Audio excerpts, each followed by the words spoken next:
Hello everybody! This is a game called Ring of Fire. Not Ring of Fire like you'd play in university with a few mates having a drink, you know? only a select few of you will get that, but Ring of Fire is an early access Steam game. That's about the extent of what I know, to be honest. I thought it would be interesting to learn together. Made by Northern Ireland Screen.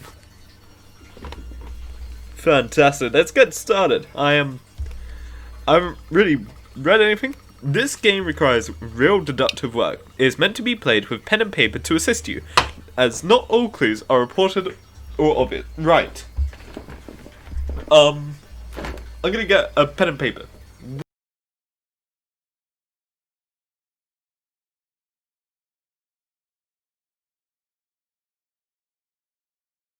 Okay, we have the victim. Yeah, I'll look at the victim. All we can really do is examine the body, I guess. The body, they're never pretty, and this was no exception. Blood mostly around the thighs and mouth. Some sort of code written across the abdomen. Amari, the coroner's office, handed me a pair of gloves. What we got, Amari? Morning, Detective Grossever. An exception, it looks like. Where do you want me to start? Sorry, an execution, it looks like. Where do you want me to start? Tell me about his head. Start, work your way down. Not much to say, actually. The victim is clearly around 30, male, sex, of the Eastern Asian descent, based on bone structure and skin tone. The blood around the mouth? Not 100% on that yet. I'm afraid mouth and tongue appear to be intact, no lesions. Perhaps he bit his attacker? Could explain the handprints on the face, but I found no flesh in the teeth. Alright, get the blood off his face to forensics, see if it's his. What's on his torso? They're letters, laser burned into his stomach, most likely with a small handheld tool. It's gibberish, probably some sort of code. Laser printed.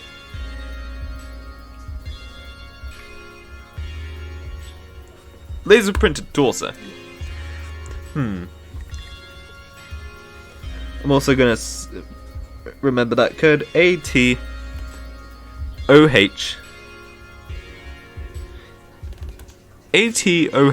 TF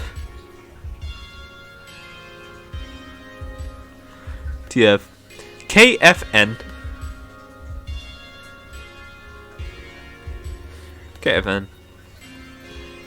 EKPF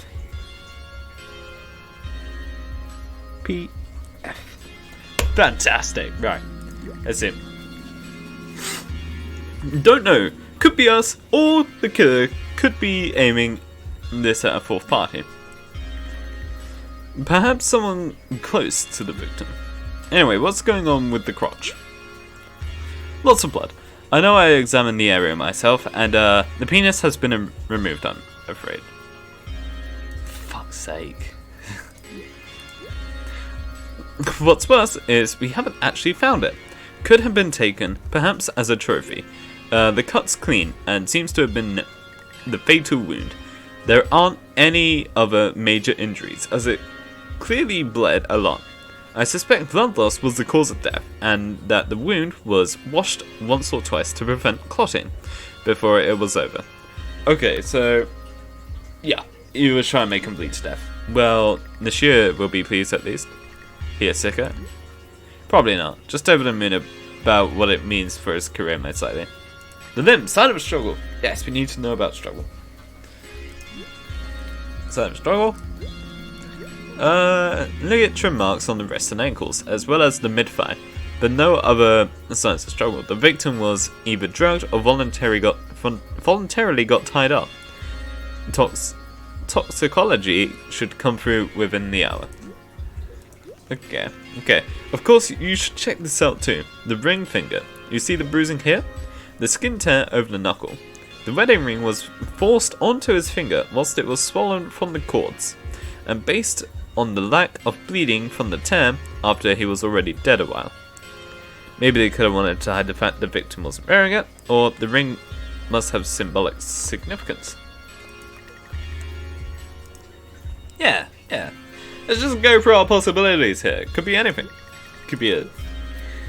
I'd like to see that ring once you're done documenting. Sure thing. I'll have a few minutes with the photographer first. No problem.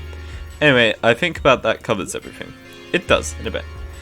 Oh god, that was a lot. I guess now I can talk to my guy. Yeah, to talk to a witness. Oh, witness.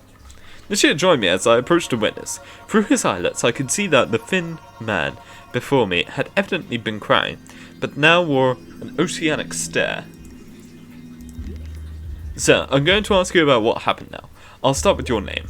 Martin Reynolds. Sorry, Martin Reynolds.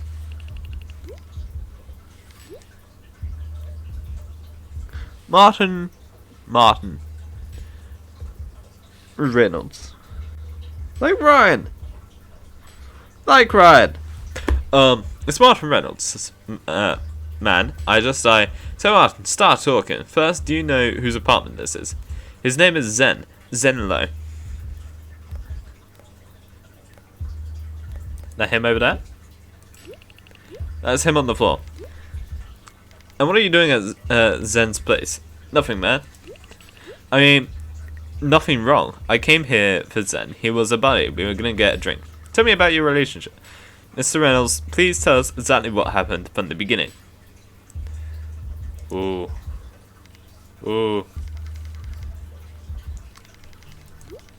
Well, ma'am, Zen was supposed to meet me at 11 at Metal, a bar on the South Waterway, but by midnight he hadn't shown up. I found a couple of friends and stayed out anyway, till about 4.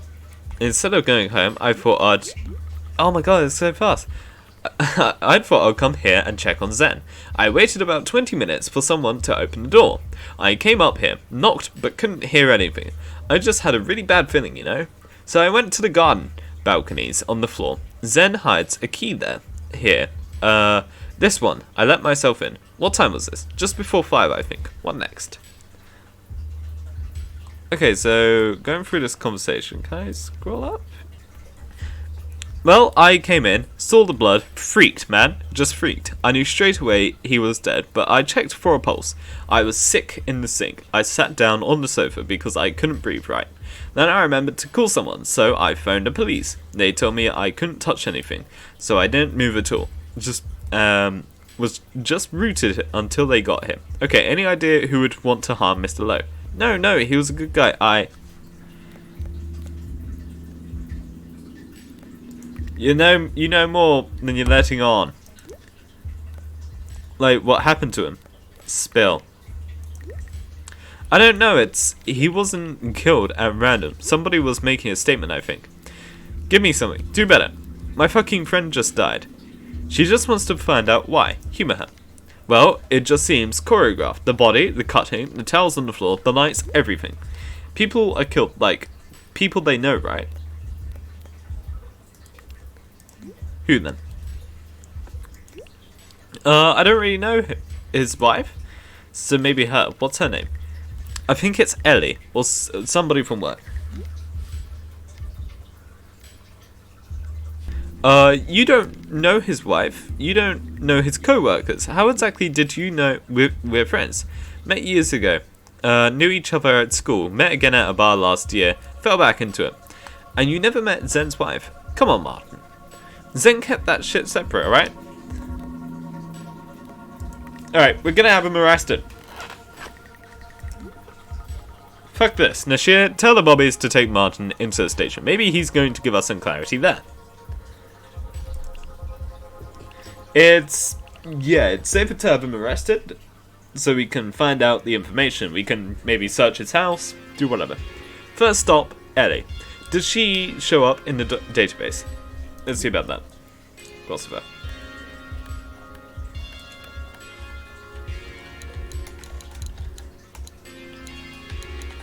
Ellie. Elizabeth Lowe. Oh, that's me. Elizabeth Lowe. One conviction, petty theft, case ID. Okay, she does? Is that it? That's it. Alright. I grabbed the kid and headed down to the tunnel level, beneath where the Thames had crept up into Southwark, the Riviera they called it. I took the wheel of my car and spun us towards Elizabeth Lowe's place in the suburbs. So what's the approach? Well, tell her Zen's dead, watch her face. Okay, you want me to tell her? You'll watch. I'm not a child, Grossever. I've been on the force for a few years now. I can handle a death knock. You came to me to learn. I did. Then learn. Don't fuck up my case. Do what you're told and watch. Nashir bit his tongue. Smart kid, maybe after all. Gotta be a bitch when you're hunting killers, Nashir. You'll see.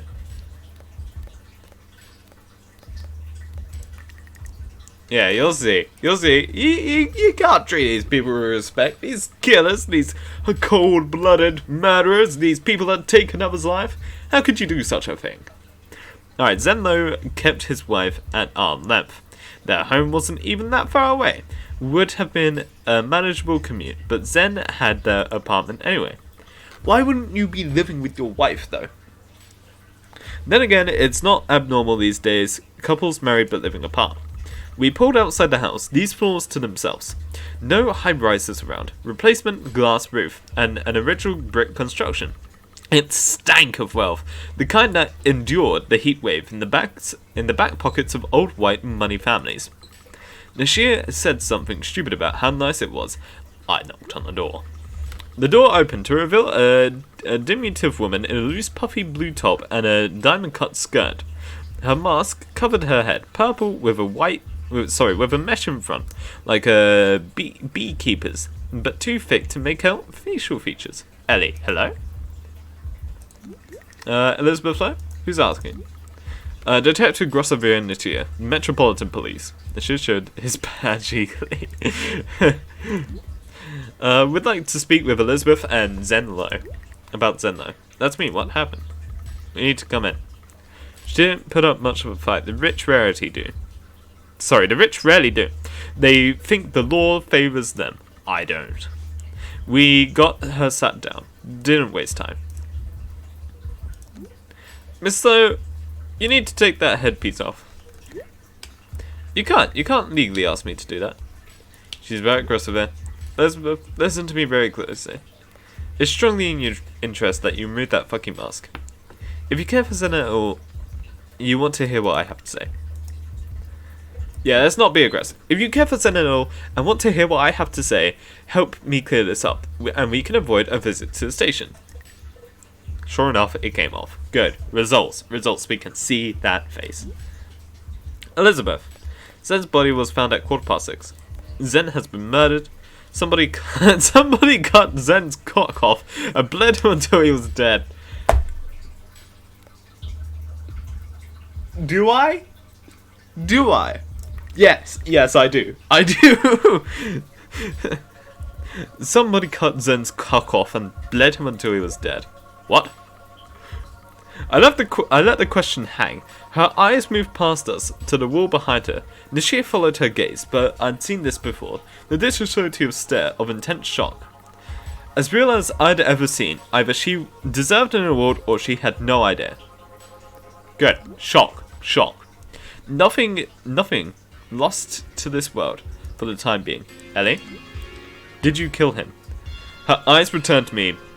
Be no answer. Just a whimper like a dog's dream. We didn't stay long. I told her we'd be back in touch. Hoped to see we could count on her. Support. She said nothing else. Police are used to seeing themselves out. I might have been a bit harsh there. But it's true. So you were a bitch in there. Your words, not mine. That's necessary. Lady's missing her husband. Gotta make sure if she's a murderer or not. Yeah, you gotta make sure. Alright, so what's next? Where do we go from here? No! That one! Location 3. Atwood Street, Elephant and Castle. 3 Atwood Street. Alright, 3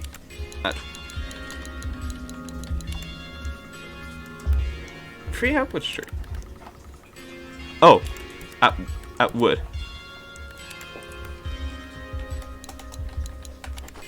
Number 3 Atwood Street. No car needed for this one. We dropped into the tunnels across the tube station, and we took Jubilee to Elephant and Castle. A Stella bar preached in glass dome on the rooftop, partially sunken, Victorian-era building. On a clear night, the amplifying effect of the glass negotiates the need for the electric light. The bar had turned over their security footage immediately. A scan didn't find Zenlo or any other suspects or their known masks. But he was there. We knew that Zen must have had an unregistered mask. The sneaky bastard. We searched the apartment for it. When we got back, but found nothing. Okay, so he's using an unregistered mask to hide his identity, so we couldn't find him. Which is where this comes in. I wondered what he used it for. This must have been the mask he used. Victor Jameson, right?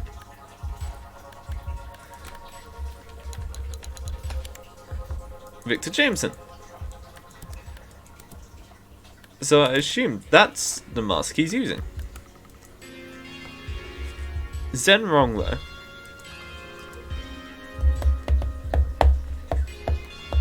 Okay. Okay.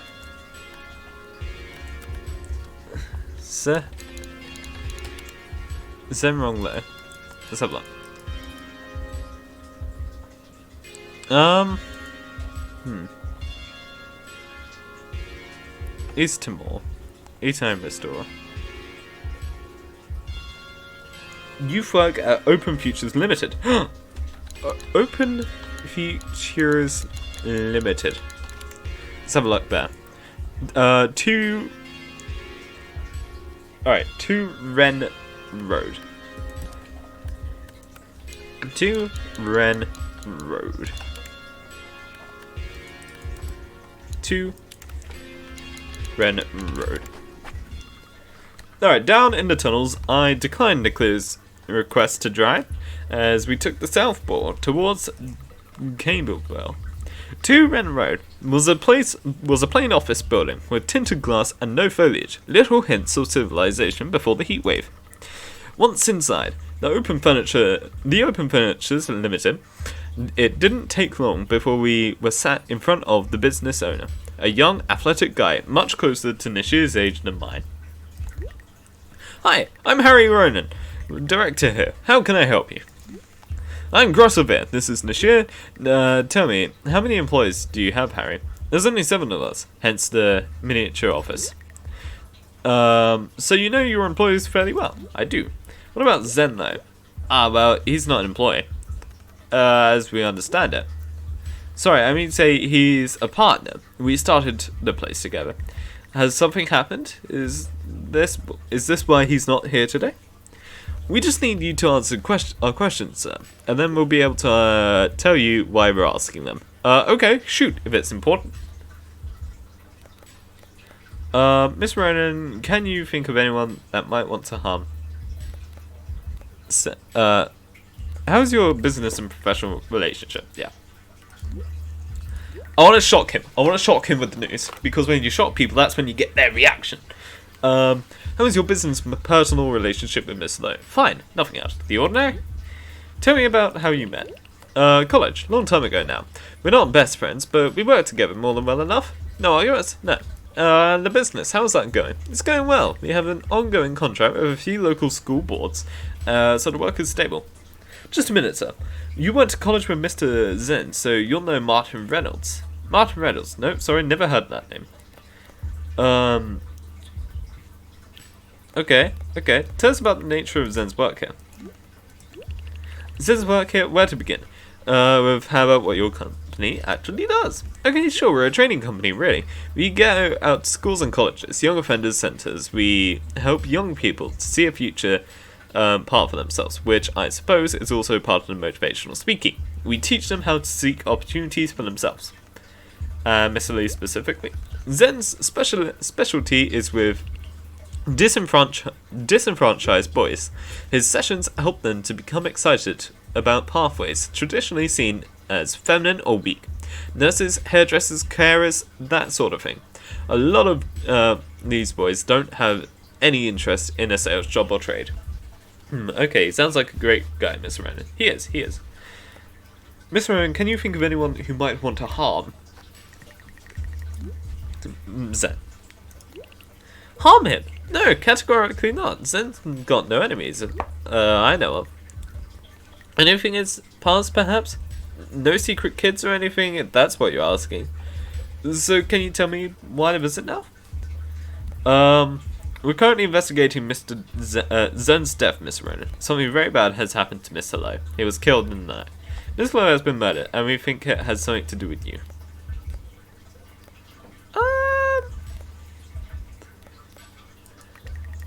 Alright, let's see it. Let's see his reaction. We're currently investigating Zen's death, Mr. Ronan. Jesus, have you told his wife Liz? I know they have been distant, but she'd want to, or maybe, Jesus. Thank you for your time, Mr. Ronan. We'll be in contact soon. I ended it there. Nashir tried and failed to get more information from him, but I'd seen what I needed to. Good. Professionals! On the wall had been clipping of Zen from a local news site. He stood with about a dozen uniformed kids. He was being given an award.